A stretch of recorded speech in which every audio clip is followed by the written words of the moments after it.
Good evening. My name is Jay Feinberg, and I'm Gift of Life's founder and CEO. It is my great pleasure to welcome you to Gift of Life's Black History Month Town Hall, addressing healthcare disparities in our communities. I'd like to thank our organizing partner, the NAACP, and our sponsors, Morgan Stanley, Fidelity Investments, the McKesson Foundation, and Rubius Therapeutics for their tremendous support.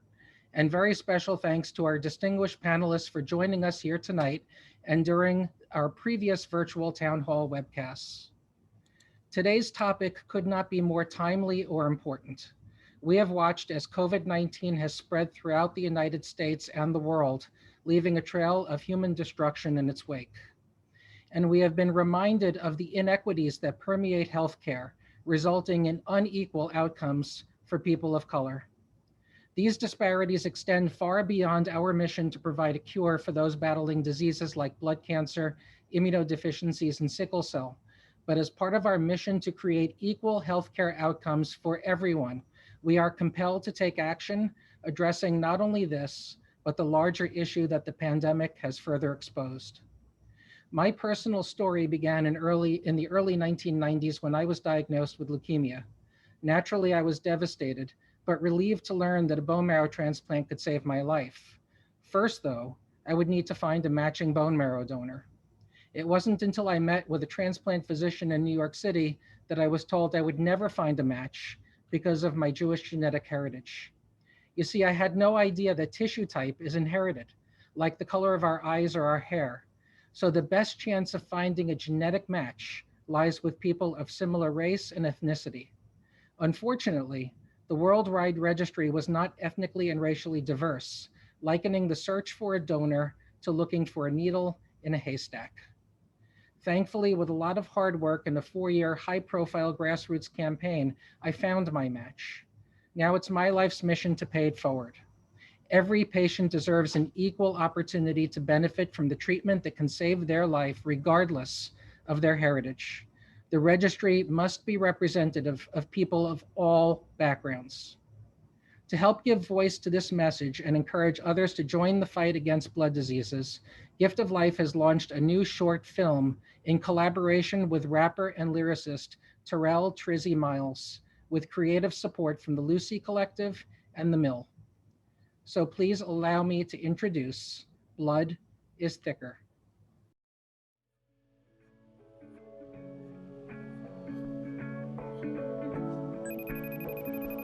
So Terrell, what made you want to write this book? Because blood is thicker than water, like fathers, mothers, sons, and daughters. But what if I told you the blood relation can go farther than the people you know? You have the power to save a life with a simple swab of the cheek. That's all you need to make someone else's life complete. For those like me, or from a different creed, no matter what you look like, there's someone out there who you can be. A hero to, a vessel of new life. Someone who can bring them light when the road seems weak. For those who seek bone marrow or stem cells, through this one gesture, they will be allowed to prevail and tell the tale of how one small act managed to break the scale. And their life was allowed to once again set sail to heights unknown, to love once more. The gift of life, from my family to yours.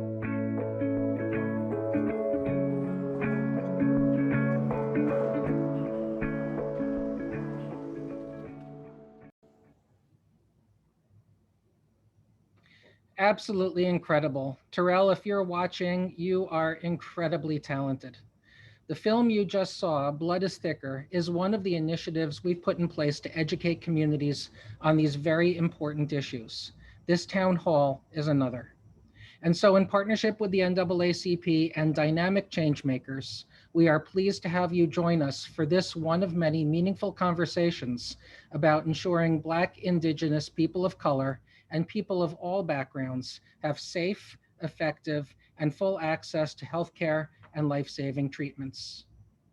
And now it is my great pleasure to welcome tonight's moderator, former NBA player, leukemia advocate, and gift of life friend, the incredible, and I mean incredible, Walter Bond. Thank you, Jay. Jay, thank you so much. And I'm really fired up right now because I'm moderating this event on behalf of Gift of Life, Marrow Registry. But I want you to understand why it's so important to me. I mean, this month is Black History Month. And so before I even really get into the program tonight, I want to give you some history as to why it's so passionate for me. Yes, my name is Walter Bond, and yes, I played in the NBA. But here's my truth. I am not the first Walter Bond. I'm the namesake of my uncle, my dad's brother, who played Major League Baseball. And at 29 years old, he died of leukemia while he was still playing in the major leagues. He actually passed away during the season. Why? Because he couldn't find a donor. Why? Because medicine wasn't advanced. Why? For the large part, he hid the illness out of fear of getting cut out the major leagues, and he just didn't know what to do. And so my dad named me after his brother. So all my childhood, his painting hung over the fireplace. So even though my uncle wasn't here physically, he was here in spirit. He was a big man, 6'7", home run hitter, still has major league records for home runs hit by a man 6'7" or taller, because when you're a big baseball player, you have a large strike zone. But he was bigger than life because in the 60s, he was a beacon of light for my family. And his life was cut short at 29. So as a little boy, I would just look at this picture on the fireplace. And before I knew it, I was a star athlete at 10 years old, and 12 years old. And all of a sudden, I made it all the way to the NBA. And so when I got a chance to get connected with an organization like this that fights blood cancers like sickle cell, like leukemia, it was a no-brainer for me. I got registered with the bone marrow a long time ago. And here's why. I refuse to be a spectator. I've made a commitment to be a participant. So tonight, it's all about us becoming participants. Yeah, there's healthcare disparities, and we're going to break them down in a moment. And we got some bad panelists tonight who's going to dig deeper and deeper into the disparities. But tonight, it's not about the sad story. Tonight is about action. And I want everybody to hear me clearly. I do not want you to be a spectator. It's time for you to be a participant. And so we think about the world around us. We can look at the history of healthcare disparities, or we can look at the current status. We can look at the current situation. We got pressing issues right now in minorities, Black, Brown, Latinos, Indigenous people. We're still dealing with health disparities, very similar to what my uncle dealt with in the 60s. So it's time for us to wake up and stop talking about it. And it's time for us to be about it. If you think about it, the coronavirus right now, it's a pandemic that sucker punched the whole world, but it's still afflicting communities of color. I mean, it's been over 26 million diagnoses, 456,000 deaths. And today, we're not going to talk about Black history. We're not even going to talk about the past, because currently, the Black, Brown, and Indigenous community is still being afflicted at a much higher rate than other communities, the majority communities. So whether you want to look at the history of healthcare, whether you look at the current status of healthcare, it's time for us to be participants. And just by a swab of a cotton swab, you can change a life. You can save a life. I wish somebody was there to save my uncle's life. He could have mentored me through my pro career. He could have taught me what to do, what not to do, what to say, what not to say. And I was robbed of a great resource because of healthcare disparity. So tonight, it's not about being a spectator anymore. Tonight, it's about being a participant. After decades of discrimination, the mistrust in the healthcare system is real, and people are terrified to even get a vaccine. I mean, we're talking about educated African Americans who are afraid, terrified because of the Tuskegee Institute's deal they did years ago, the experiment on the Tuskegee men. And that trust is real, because once you violate trust, sometimes it's hard to get it back. So hopefully you understand where I'm coming from. This is family business I'm talking about right now. And when I'm talking about family, we realize it's not just my blood family, because Terrell set it off. Our blood is thicker than just family, and it's much thicker than water. Your blood can save a life. Your blood can save a child, and we're going to hear from someone tonight who did just that, because he made a commitment. not to be a spectator, but to be a participant. So tonight it's not about watching CNN. It's not about watching Fox News. Tonight is about being locked in, being present, and figuring out tonight, what can you do to save a life? What can you do to be a participant in our healthcare disparity? Without further ado, I want to go right to someone special. I want to go to a young person that's having a huge impact, because you might be saying to yourself, you know what, I'm too young. No, it's not about age. We got high school kids. We got college kids having an impact. So right now, I want to go to Kyra Mitchell in Saginaw, Michigan. Kyra, are you there? Yes, I'm here. Awesome. So let's talk about the NAACP. When I think about the NAACP, you know, I think about my dad and I think about the 60s, to be honest with you. But right now, you're bringing a new flavor, right? You're bringing a whole new vibe to the NAACP. So right now, currently for a young person, what does that mean to be connected to the NAACP? To be connected right now, especially as a young person, to the NAACP means to have power, because young people are the faces that we're seeing across this fight, across the country, especially with everything going on, even particular in this town hall series that we've been hosting. The Youth and College Division of the NAACP has partnered with Gift of Life because we know that representation can save lives. Representation is one small step that we can make to help eradicate some of the medical racism that Black, Brown, and Indigenous people have been facing for centuries. And as a reminder to young people that one small change that we make, whether it be through representation or anything else, one small change can make a world of difference in someone else's life, and that we have the power to change and make the world that we see the world that we actually want to see and be a part of. So things that we want to change, we have the ability to do that. No matter how old you are, how big, how small, whatever changes you want to make, no change is too little. Every change that you make, every impact that you have is important. And what may seem small to you can make a world of difference.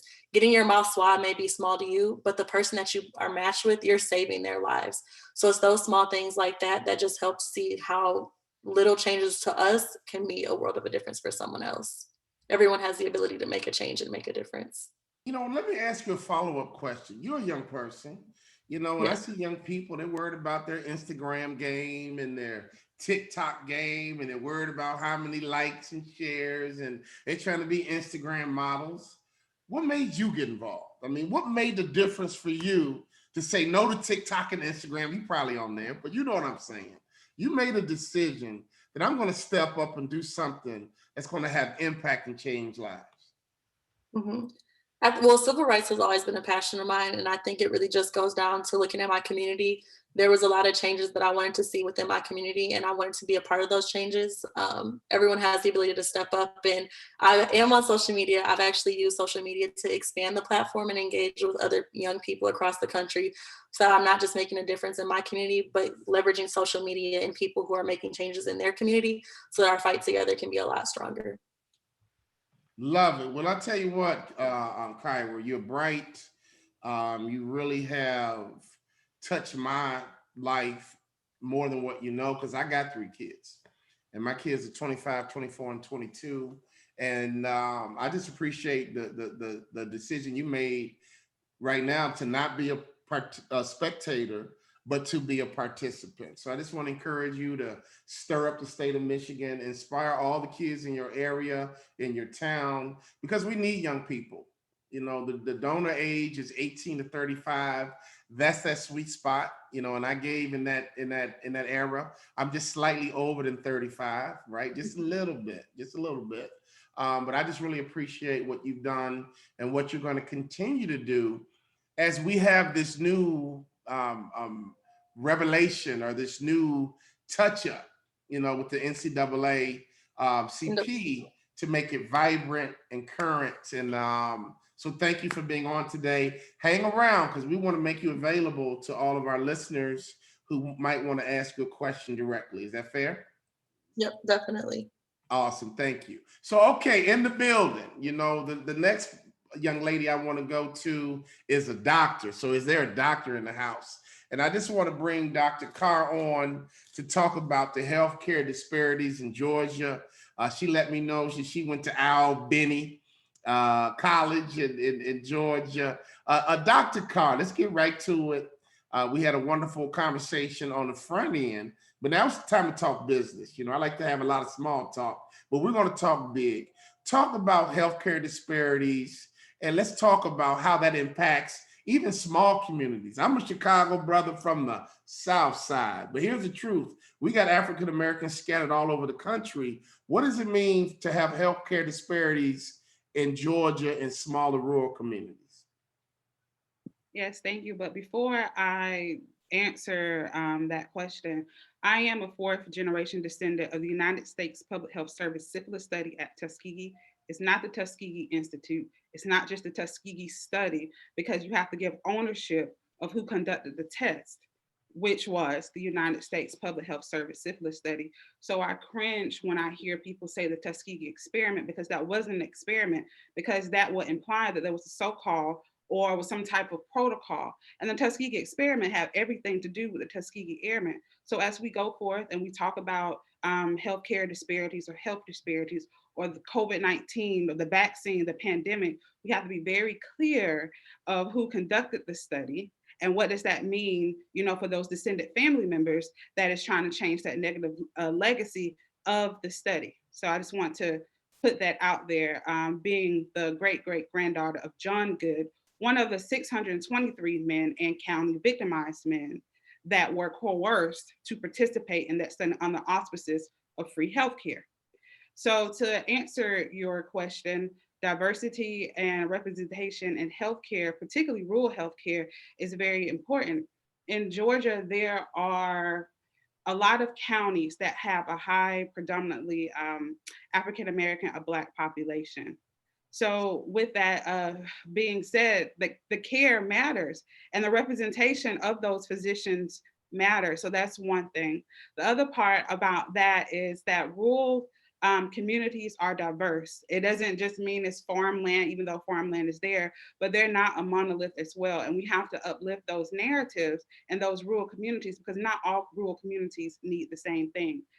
But at the same time, when it comes to those healthcare disparities, there's shortages in obstetrics care. Some counties in Georgia do not have an OBGYN. So where that goes to maternal health, right? And we also know that maternal mortality in the Black community is very high. So when we go on and we think about these rural healthcare disparities and we think of rural health, we definitely have to keep those ideals in the forefront. But also, I'm speaking to future students who want to come to medical school, that is very vital that there are physicians of colors, particularly Black physicians of color, coming back into these rural communities and representing, you know, their specialty to say, hey, there is someone here that cares, and hey, here, we're going to take care of you.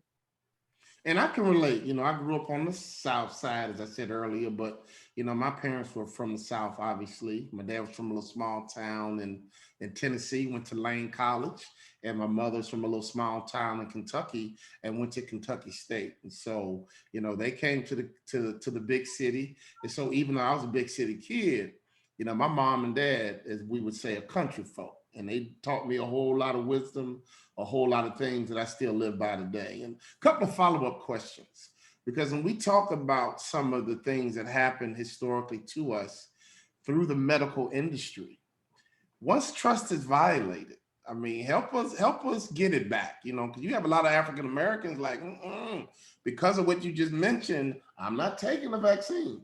So how do we get this trust back, and how do we build confidence again in the healthcare systems? So that's a great question. And Dr. Shepherd, I'm quite sure you can talk about this very well. It starts with healing, right? You have to have those accountable for your, you know, that hurt. So you have to recognize it, but you also have to be in a place of healing that pain.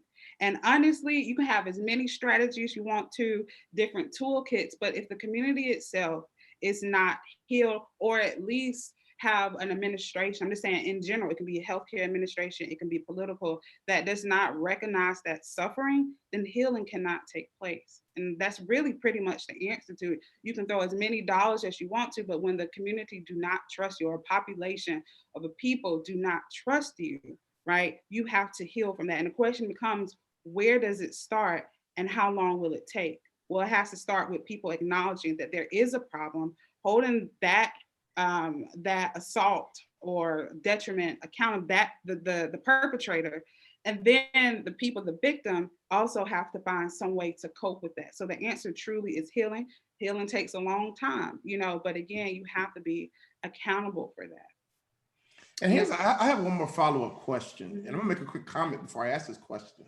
My wife made a point for me to get a Black doctor to help review my prostate. I'm 50 years old and my dad died of prostate cancer, right? And so we've been on top of it, you know, and so I had another doctor who didn't have called me back, did telemedicine. And when I switched to the African-American doctor, who's from Michigan, I don't know if Kyra's still on the call, but he's from somewhere on the hand in Michigan. But he had me right in, and he was very alert, very attentive, and very careful. And it was just like night and day. And so I really believe that sometimes, you know, if you can, it makes all the sense in the world to get a Black doctor, especially for some of these diseases that afflict the African-American community or Latino and Brown community. It just makes total sense because they got a different passion around it.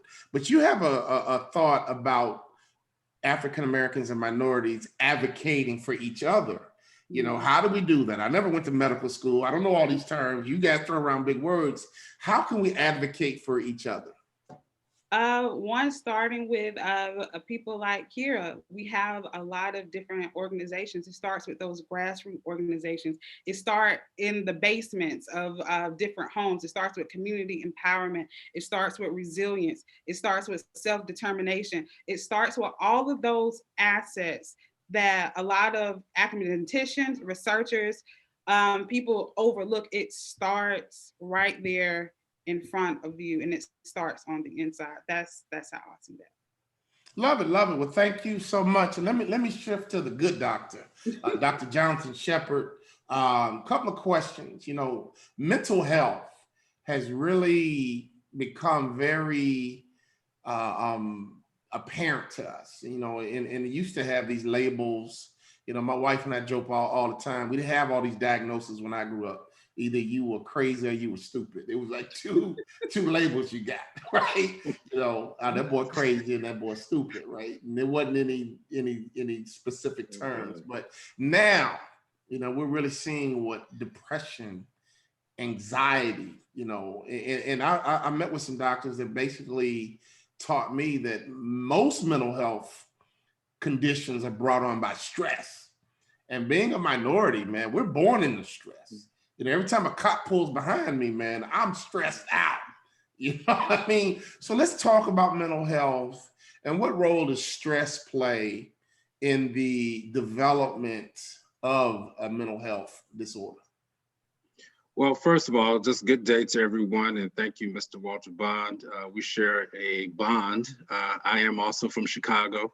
My father's from the West Side, my mother's from the South suburbs, and then I lived on the South Side when I went to medical school. So yes, I am from Chi-Town, and good to see you also, Dr. Yeah. That's right. It's good to see you, Dr. Carr. So you were asking about how stress plays a factor into mental health. So first of all, we have to understand what mental health is, all right? So mental health is a state of well-being where every individual realizes his or her own potential, is able to cope with the normal stresses of life, is able to work productively and fruitfully, and is able to make a contribution to his or her community. So I sum it up by saying PCWC. Mental health is judged by your PCWC as a standard. And I broke that down. That's my own acronym, PCWC, that's my mantra. So when we talk about mental health, it is nothing abstract, there's nothing fake, there's nothing phony about it. It talks about your potential, your ability to cope with the stressors. Right there is the definition and answer your question. W is your ability to work and then your ability to make a contribution to your community. So when the stresses of life come in, they will attack your PCWC. Your stresses will then affect your potential. Your potential is your untapped skill set and talents that you have within you. And then, of course, your ability to cope when you are overwhelmed, when you are stressed out, as they say, then it will affect your ability to overcome. That is what the word cope is referring to, your ability to overcome. And then if you're stressed out, it will then diminish your work ability. So that, again, is part of your mental health. And then if all three of those things are now diminished, your potential, your ability to cope, your ability to work, then your possibility or ability to make a contribution to your community has now somehow been dampened. And so that is why stress is such an important part to understand its effect on your mental health. It's not just, I just feel distressed. Everybody feels distressed. Everybody will have distressors. The thing we have to understand is that it will affect your PCWC, and if you're not careful, it will then cause you to become disordered, which means you're not functioning properly. Got it. Well, here's a follow-up question, and I apologize, my camera is not working right, and as Muhammad Ali would say, I must just be too pretty for this camera. But with that being said, as long as you can hear me, that's all that matters. Growing up in Chicago, I remember stress. I mean, when you grow up in a city like that, you had gangbangers, right? You had disciples, you had vice lords. And I just remember sometimes just getting out of school and just seeing thugs on the corner. That just stressed me out. And I'm thinking, like, let me get across the street and get on home so I can just live for another day. And I remember going to school in Minnesota, and white kids were stressed out because of a test, or they were stressed out because of a final, or they were stressed out for other reasons.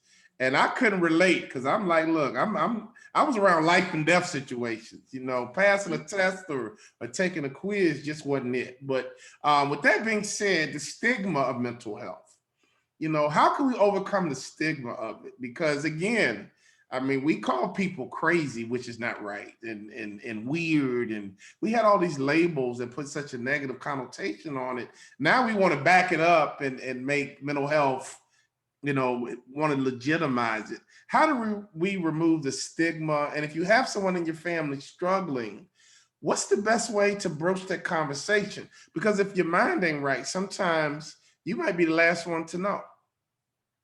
Yeah, this is an important question, and I'm going to piggyback on something that you just said.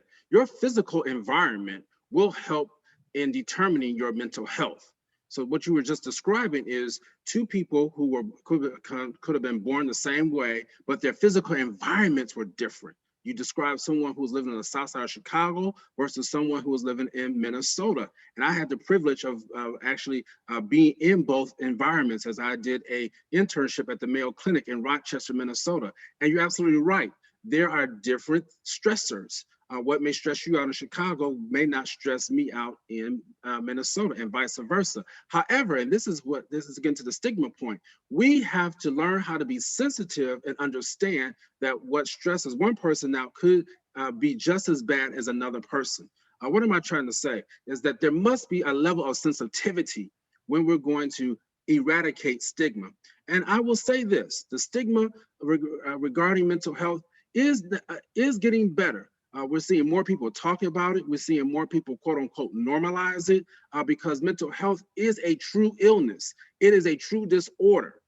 It is a disorder of your brain, just like any other organ in your body that gets ill. So there should not be any debate upon that. The debate sometimes comes about whether or not is it due to an organic, it means something went wrong in your brain, or as you mentioned earlier, is it due to a stressor? It really doesn't matter, truthfully, but we need to know that it is a disorder. But let me tell you something that's very important, and I need to bring up this point, is that when I was doing my research, again, I'm doing so much research now, especially as the pandemic struck, stigma is getting better. But let me tell you what the main reason why people are not getting mental health care. And the number one reason is not stigma. Surprise, it is not stigma. The number one reason is cost. And we have to understand that as Black people, we are beginning to go to seek mental health professionals. But the reason why we can't get the help is because it's too expensive. Why is it too expensive? Because of unemployment. Our health care is tied into our employment benefits. And even if you do have employment benefits, EAP, they only allow a certain number of sessions. How is it that you can determine that a person who's dealing with depression, who can be dealing for trauma, all the trauma that we've seen, that they only get 5 sessions to be able to deal with years worth of trauma?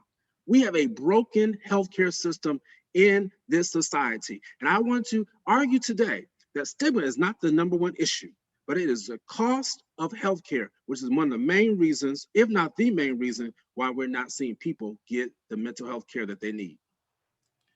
Well said. I mean, you are educating us today, and I really believe that we got to have a serious conversation around it.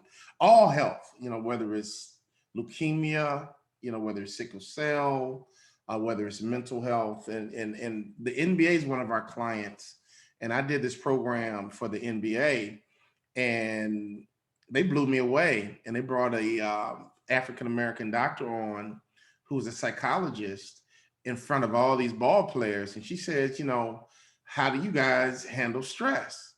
And everybody was like, what? Like, we on top. We living the life. What's wrong with you talking about stress?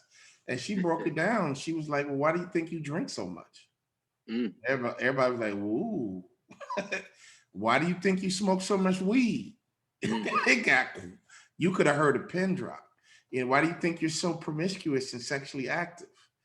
And I'm telling you, when she got done, she convinced me and everybody in that room that pro athletes need to start taking care of their mental health, especially dealing with stress. You playing in front of 30,000, that's stressful, right? Playing in the Super Bowl, that's stressful. Trying to make it to the NBA in high school and college with a broken leg and you tear ACL, that's stressful. Picking the right school, picking the right agent, stressful. So the reality is, I don't care if you're a regular student, I don't care if you're in medical school, I don't care if you're a glorified athlete, we all are dealing with stress. And when you're under stress, it can put pressure on your mental state.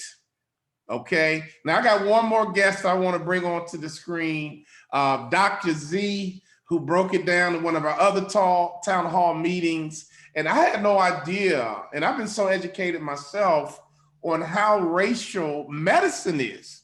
And so Dr. Z, welcome to our group. Again, I got the Muhammad Ali effect. Somebody hating on me. I'm so pretty, man. They just got my camera off, man. Don't hate on me like that. But anyway, you can hear my voice. Even my voice is pretty. I just watched the One Night in Miami, so I think I'm Muhammad Ali. Anyway, break it Walter, down. it's good to hear your voice. That's good. Well, break it down to us. We got sickle cell.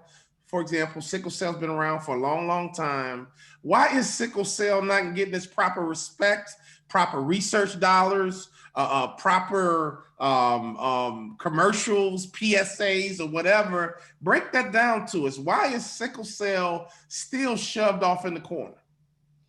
Yeah, I'd love to. First of all, I have to say that hearing my colleagues, Dr. Carr and Dr. Shepard, has inspired me. They highlighted a lot of the issues. But when we talk about sickle cell disease, there's something really unique about sickle cell disease. Sickle cell disease in this country is the clearest example of medical racism, structural racism against people from brown and Black communities. There's a medical apartheid that exists in this country, and sickle cell patients are the #1 victim. You see, sickle cell disease exists in this country as a direct result of the transatlantic slave trade. When you break down the layers there are so many layers to break down, right? We know what the American healthcare system, as my colleagues alluded to earlier, has done on the backs of Black slaves in this country, right? Tuskegee, the experiment with syphilis and withholding treatment ended not even 50 years ago, right? We know what this system has done. With sickle cell patients, you take this biopsychosocial disease that causes catastrophic pain and ends lives early, 20, 30 years earlier than it should, simply because people refuse to pay attention. There's a child born with sickle cell disease in this country every hour, Walter, every hour. There's not enough doctors that even want to take care of patients with sickle cell disease. Forget getting to treatment. We can't even get people into clinics, right? Thankfully, over the last few years, things have started heading in the right direction, but we've got a big hill to climb. We've got a really big hill to climb because the average life expectancy in sickle cell disease is still only 55 years old. Well, real quickly for everyone to understand, explain what it is. I know it's painful. Absolutely. I've heard about, I had a buddy of mine, NFL player, lost a child to sickle cell. Bobby Ingram, his daughter was 22. She laid down. She wasn't feeling well. And he told me about these episodes she would have that would be just incredibly painful. And she never woke up. And so just really explain to us what sickle cell is and how it afflicts the body. Sure. So sickle cell disease is a disease of red blood cells. Red blood cells are disc-shaped little vessels that are supposed to carry oxygen to different parts of your body. And red blood cells are so important that if you broke down your body into Legos, 2/3 of those Legos would be red blood cells. That's how many there are. They're literally the reason you take a breath. It's to put oxygen onto your red blood cells so that that oxygen can be delivered to tissue in the body, to the brain, to organs. In sickle cell disease, what we have is a mutation, a change in the DNA that causes those disc-shaped cells to become sickle or knife-shaped, right? This crescent moon shape. And red blood cells aren't meant to be crescent moon shaped. That stops their ability to get through this really complicated highway network of blood vessels in the body. And as those sickle cells start getting stuck and they start breaking open, it causes all sorts of downstream effects. But the pain, Walter, quite interestingly, the pain is coming from these sickle cells blocking the flow of blood to tissue in the body. And what sickle cell patients then feel is pain from tissue literally being strangulated. So when I talk about sickle cell disease, I literally talk about it as the body manifestation, the physiologic manifestation of I can't breathe. That's the pain that sickle cell patients feel.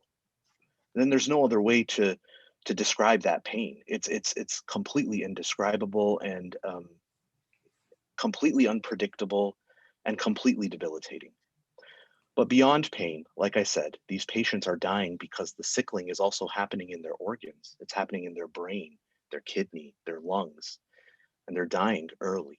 Whether or not they have pain, they're dying early. Well, let me make this announcement that I want to have a conversation with all three of us. And I didn't go to medical school, so hopefully I don't embarrass myself with these questions. I'll just kind of toss up the volleyball and let you guys play with it. But anyone listening, please put your questions in the chat. In the last, maybe 10, 15 minutes, I want to open up the mic to anyone listening to ask these wonderful panelists a direct question. So let's pull it all together. We've talked about sickle cell. We talked about leukemia. We're talking about disparity. We're talking about mental health. I remember when my dad had prostate cancer. I mean, that was stressful. Every time I would go home to Chicago to visit, he had lost a little weight. And my dad was old school. I'm fine. My mom was like, no, he's not. No, he's not. And it was a dilemma because my dad is saying he's fine. And my mom is like, no, he's not. And so I'm like, my dad's my man. He's tough.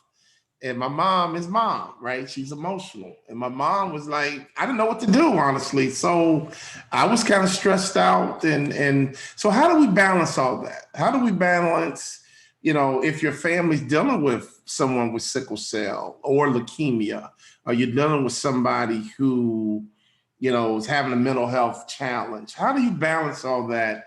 And let's go to Dr. Shepard first. If you have a family member dealing with stress, what is the best way for the family to manage someone who's dealing with illness? Yeah, that is an important question. I'm not sure there's a specific recipe or formula how to be able to handle that. I'll be honest with you. But each family needs to be honest with themselves. Let's just start there. You should know how your family functions.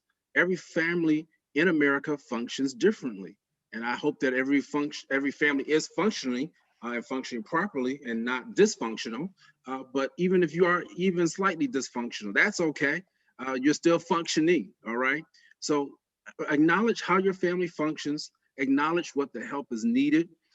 Just as Mr. Bond was talking about, his mom was seeing how his dad may not have been in best of shape, then you need to say something. One of the best things that a family member can do is go with that family member to the doctor. When my father was diagnosed with prostate cancer, I was the one who was standing with him when he was first diagnosed. We were at one of those prostate cancer mobiles, and the line was long. And I said, Dad, we should stay and wait, because his father also had prostate cancer and had died from it, my grandfather. And so I said, I'll wait with you. The simple act of me saying that I would wait with my father gave him the confidence and the courage to stay in that line. And let me tell you, the fact that we did it actually allowed for his prostate cancer to be diagnosed months, let me tell you, months before he could have been diagnosed, because he didn't have an upcoming appointment with his primary care doctor. So let me tell you, acknowledgement and then your sensitivity to being able to go with that family member. Those are two things I would start with. You know, that's a great response. And I can honestly say, as a son, and, you know, my dad was my tough guy, and he put on a tough front, you know, like, I'm fine, son, I'm fine. You know, I was playing pro ball at the time. You know, I was trying to do my thing. And my mom was like, Walter, your father's not fine. And I think if I could do anything, and if I can be a voice for anybody out there, I didn't want to have that conversation, to be honest, because, you know, seeing my dad struggle with something I didn't know how to handle that, because he was always there for my struggles. And when he got sick, it was almost like I shut down a little bit, because I wasn't equipped to be there for him. But, you know, they say twice a child, once an adult. And when he got real sick, I mean, I would carry my dad up the stairs. And he was, you know, you could just look in his eyes, he was ashamed and, you know, embarrassed. And I was like, you my man, bro. Like, this ain't you anyway. This is not going to be my memory of you. But, you know, if I can be a voice for anybody out there talking about it, you know, whether it's mental health, we got to talk about it. Whether it's sickle cell, leukemia, we got to talk about it, because you can't go wrong with communication. And sometimes we just avoid these conversations when we know something's wrong. Somebody's losing weight, and then all of a sudden we talk about them behind their back. You know, so sick. Oh, I don't know. You know, let's talk about it and let's be real about it. And so that's just my own personal experience of being involved in that. And my whole family on my father's side have dealt with prostate, right? And so I'm being very proactive. I tell people I got a doctor with really small hands to check my prostate. Only guys understand that what I just said. But, you know, from a female standpoint, Dr. Carr, you know, women got a lot they got to deal with. I mean, they got to deal with fibroid tumors, and they're dealing with hysterectomies, breast cancer. You know, I lost my mother-in-law to breast cancer. So what would be your message to a woman, you know, a single mom who might not have all these responsibilities with their kids and might neglect their own health? I mean, what would be your advice for that woman who's got a lot on her plate and tends to forget to take care of herself?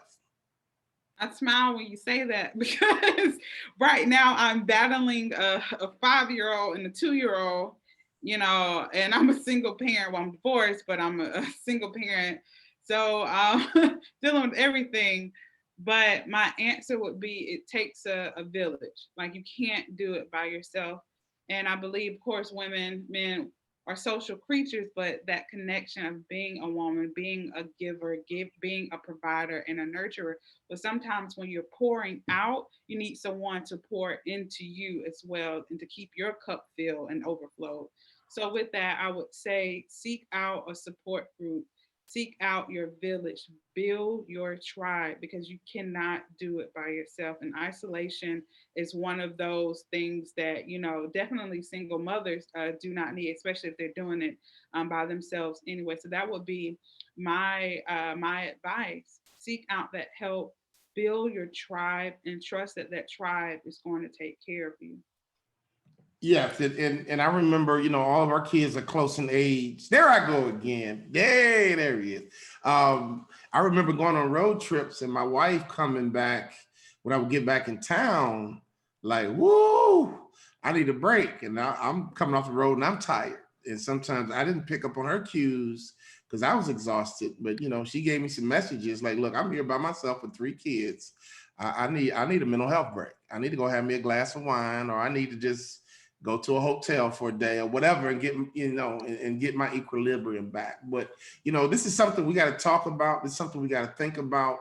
And as we age, I think it's so important. One thing I learned through my own experience in healthcare issues in our families, that you got to go to the doctor. And my dad was such a tough guy. He saw going to the doctor almost as a sign of weakness. And he was a tough, charismatic guy. I give him all the credit in the world, but he had a master's degree, and I think he was so disappointed in himself that he was negligent of going to the doctor. I mean, I think that hurt him more than prostate. He just apologized and just apologized. He was like, "I'm sorry," because he took pride in taking care of his family. He really did. Speaking of taking care of families, I want to go to a special guest right now. We have a young man who's made a commitment not to be a spectator. He's a participant in life, and at a young age, because of becoming a donor, he's already saved a life. Now, you guys don't go anywhere because we want to open up the mic and let the community at large ask you guys questions directly in case I missed anything in the question. But I want to invite Hannibal Brooks to come on the screen with us. Hannibal, young man from the Panhandle, Pensacola to be exact, very educated, love school. Talk about, when did you join the registry? First of all, before we even get into your story, what motivated you to join the Marrow Registry in the first place?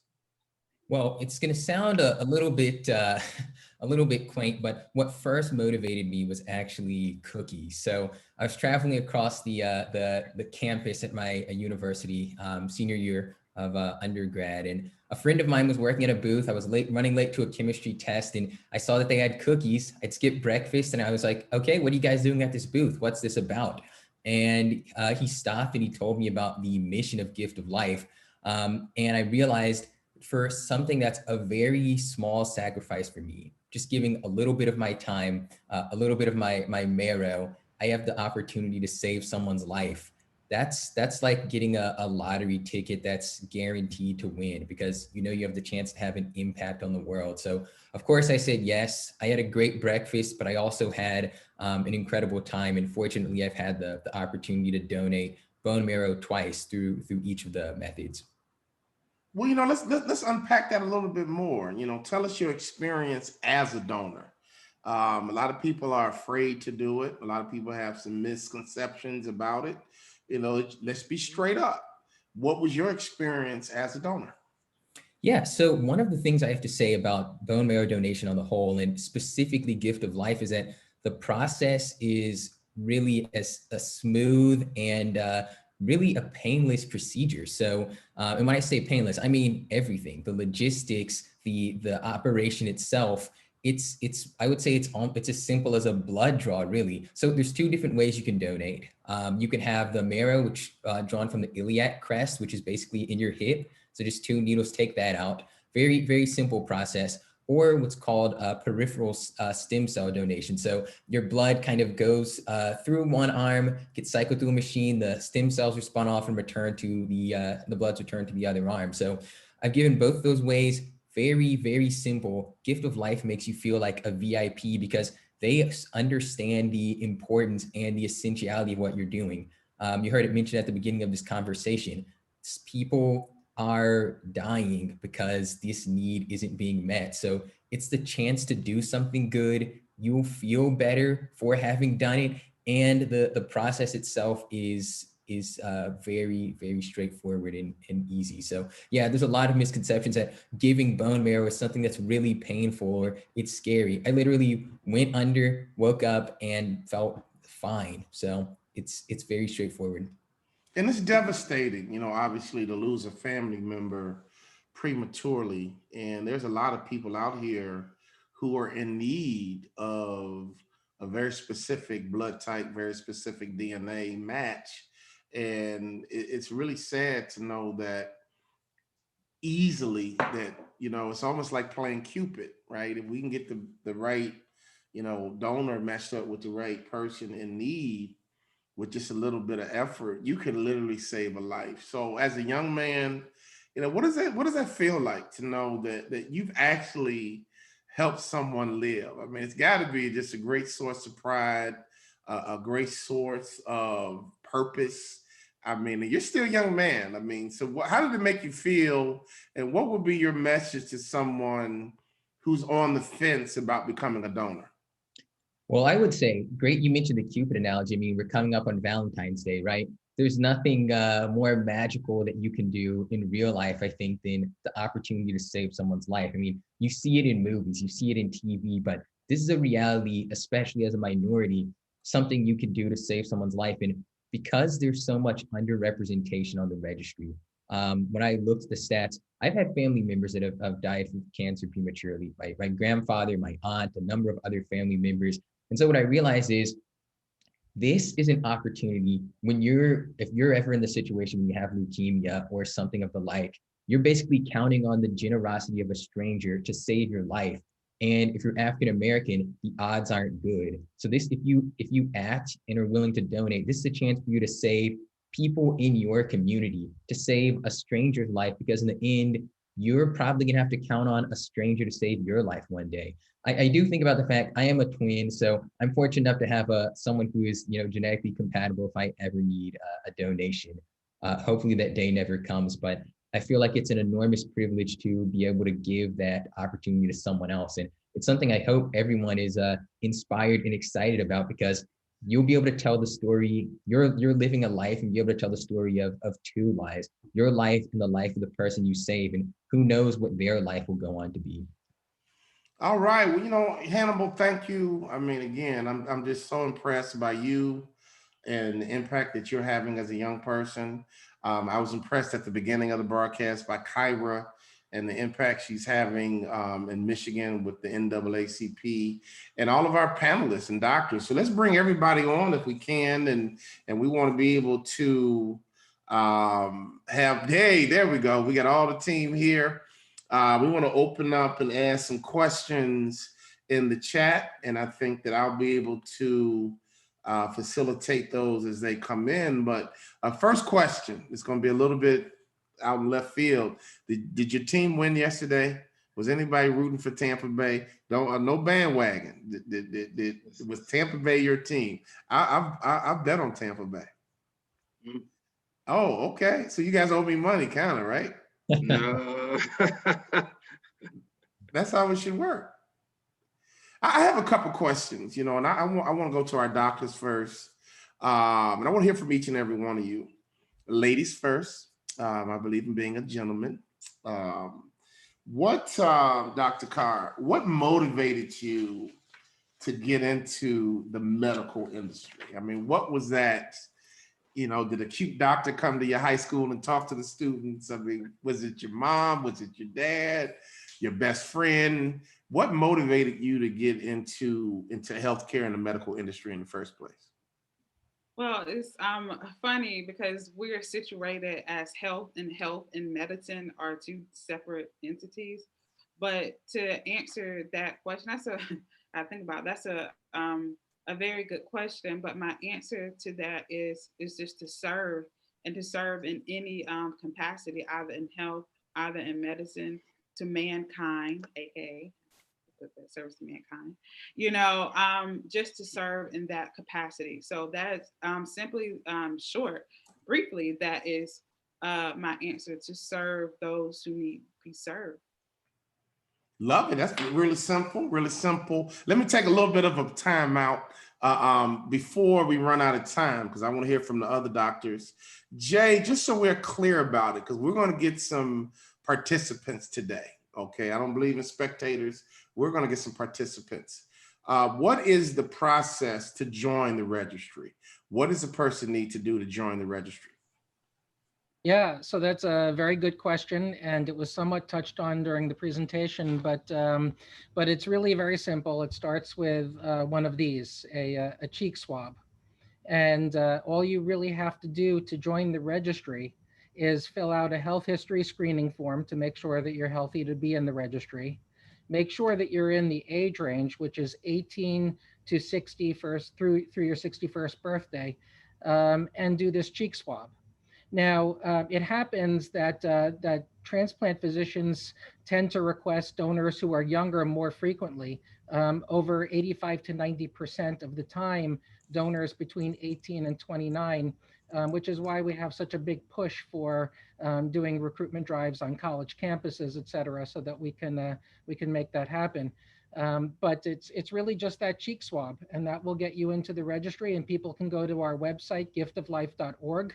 They don't have to go to a donor drive if there isn't one in their area, and we will send them a kit in the mail so they can do it at home and return it. As far as actually being a donor, Hannibal did an amazing job of describing the misconceptions associated with the donation process and what it's really all about.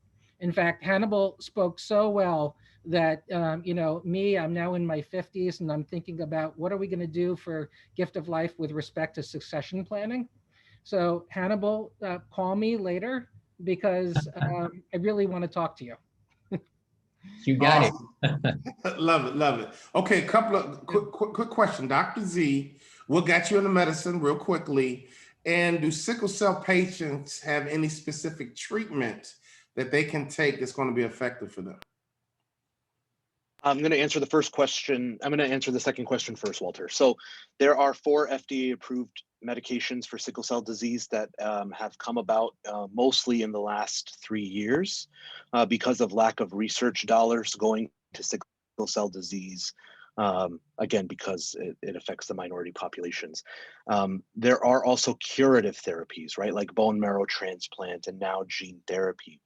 This is where Gift of Life, being a registered donor and being a participant could potentially pay off, right? Is in the format of potentially helping cure sickle cell disease for somebody that's suffering from it. I almost quit medicine. We'll go backwards. I almost quit being a doctor because it wasn't doing for me what I thought it would. It was me spending time trying not to get sued and fighting insurance companies. And that almost burnt me out. But as a young trainee, I met a sickle cell patient and got very close to them and started understanding what their battle was. And the advocacy for sickle cell disease patients is what kept me in medicine, and it keeps me showing up to work every day. Love it. Great answer. And a couple other questions. I want to get a chance to get to Dr. Chicago, Dr. Jonathan, South Side, West Side. You've been all over town. What got you into medicine? And from a mental health standpoint, just what got you into medicine? Because we might have some young people listening today that's on the fence about, joining the fight, if you will. So what motivated you to get into medicine? Absolutely.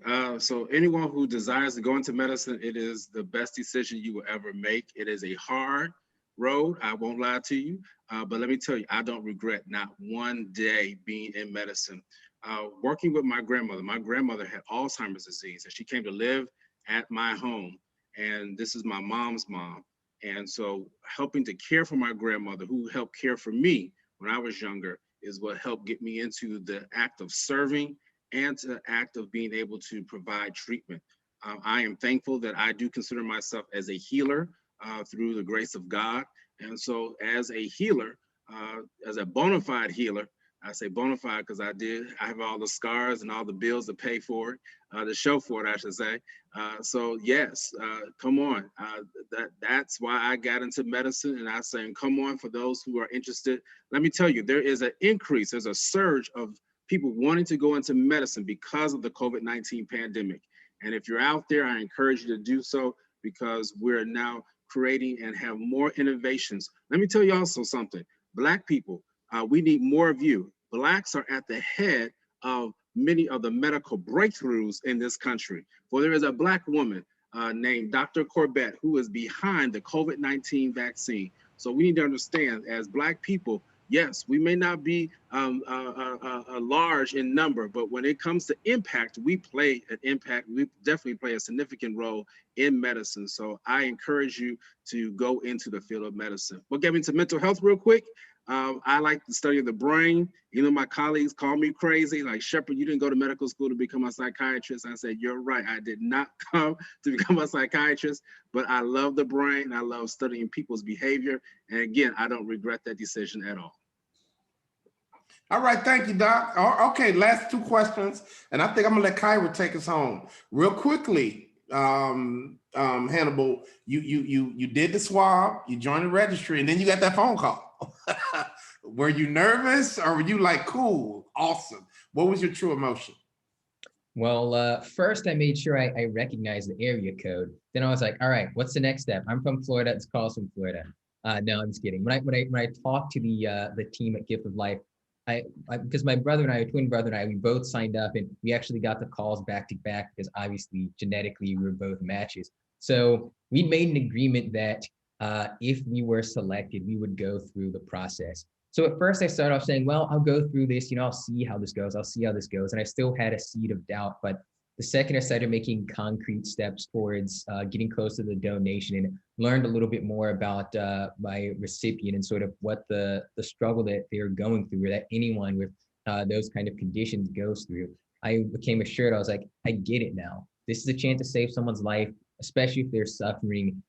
This is an awesome thing I can do. And the Gift of Life made the process so seamless and comfortable. I not only felt like I was doing a good thing, but I felt good while I was doing the thing. And so I think that that combination of things helped erase any doubt or uncertainty in my mind about the path I was taking. Well, my friend, you are definitely not a spectator. My hat goes off to you. You are participants. And we need more participants. We need more people to step up and make themselves available to save a life. And Kyra, again, on behalf of the NAACP, thank you for being an advocate. Thank you for being a voice. Thank you for creating energy around it to get our young people to stop talking about problems. We do well with that. And let's be honest, in our communities, we love to talk about the problem, but I really appreciate seeing young people doing something about it. And so you're doing your part. Our doctors are doing their part. Jay, you're clearly not a spectator. You are clearly a participant, but we need more. So everybody listening at home, we had a great, robust conversation. We talked about disparity. We talked about coronavirus. We talked about why we don't trust certain medical procedures, and it's common sense. We talked about stress. We talked about families coping with stress. We got a lot done in an hour. But here's the truth. We got a lot more work to do, people. And leukemia has devastated my family. Prostate cancer has devastated my family. And as long as there's breath in my body, I refuse to be a spectator. I am not a spectator. I am a participant. And I just want to inspire everyone at home listening to not be a spectator and not to say, hey, this is a good program tonight, and then go cut on TV and go do TikTok. No, do something. Go to the website, sign up, get your swab, and they're going to call you when there's a match. And imagine we had 10 million people join tonight. Almost everyone with sickle cell or leukemia, any blood disease, can get messed up with the donor, and they can go out and live their life happily ever after and have their impact. So thanks again on behalf of Gift of Life. This has been a wonderful event. Thank you for all of our panelists for investing your time with us and teaching and educating us. And again, we want to thank you for everyone tuning in on your computer, on your laptop, on your iPad, iPhone, or whatever your device is. Thank you for joining us tonight, and good night.